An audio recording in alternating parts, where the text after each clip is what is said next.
ባለፈው በስልክ ተገናኝተናል። እስቲ ከዛ በኋላ ያለው ለውጥ ንገረኝ እስቲ በጤንነት ላይ። ለኔ ትልቁን በሽታ ነው የተገላገልኩት። ባልወስን ኖሮ በህይወቴ ላይ ነበር ተምለው ለዚህ ሰከንድ እንኳን ከእናንተ ጋር ቁጭ ብዬ ለማውራት አልችልም ነበር።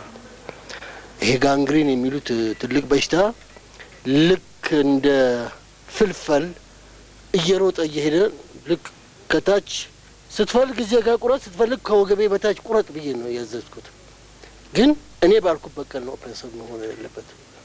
ወደ ጠዋት መጣ ከሳፖት ላይ ተደረገ። በቃ ይሄ ነው የወሰንኩት። ያን ከወሰንኩ በኋላ ጥሩ እንቅልፍ ተኛሁ። ጥሩ እንቅልፍ እንደ ባለቤቴ እንኳን ቀስቀስ አርጋ እንደ ይሄ ሰው ደህና ነው እስከማዳበድ ደረሳ ነበር። ጥሩ እንቅልፍ ተኛሁ። የሚጠዘጥዘኝ የለም የሚቆረጥበኝ ምንም የለም።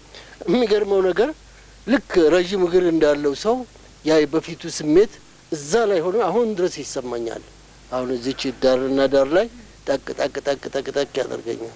ምንድነው እንዲህ ያለ ነገር አለ? ደሞ አንድ ታብሌት አለ። እሱ መውሰድ እሱ መልመድ ማለት ሄሮይን መልመድ ማለት ነው።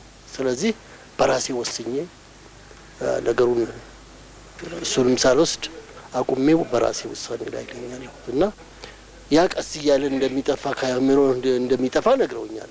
በቃ ከዚህ ሌላ ምንም ነገር የለም።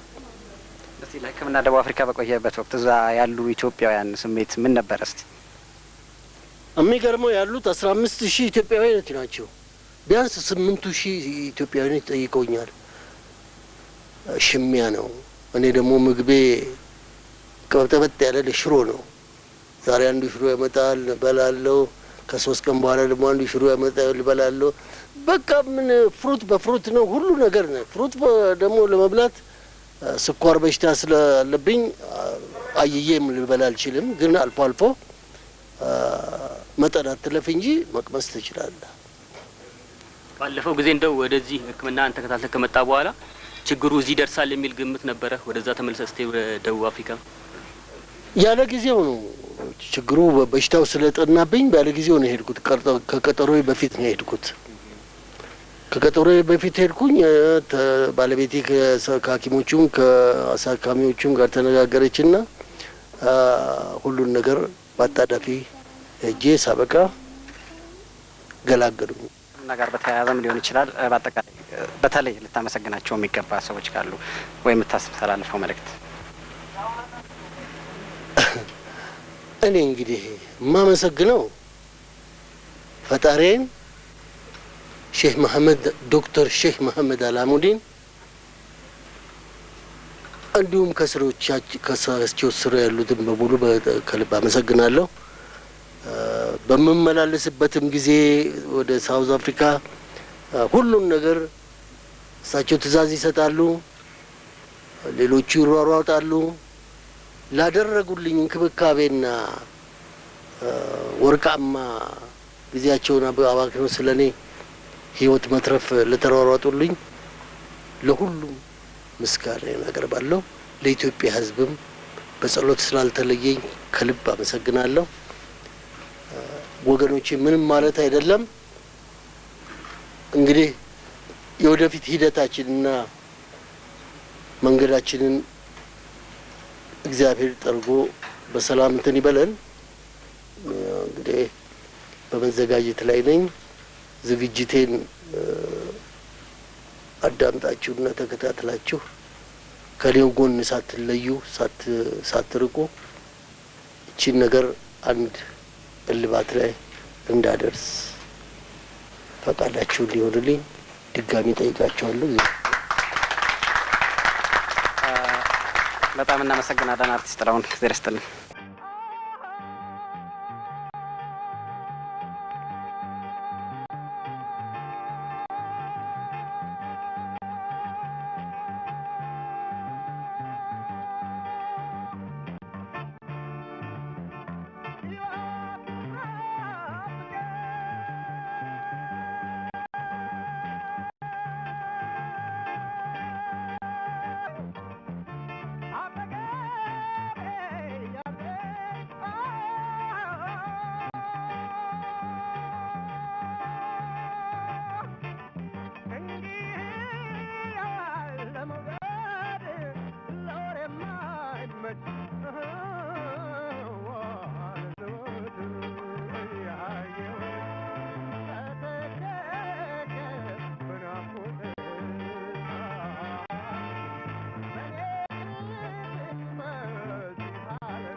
ተለየሽ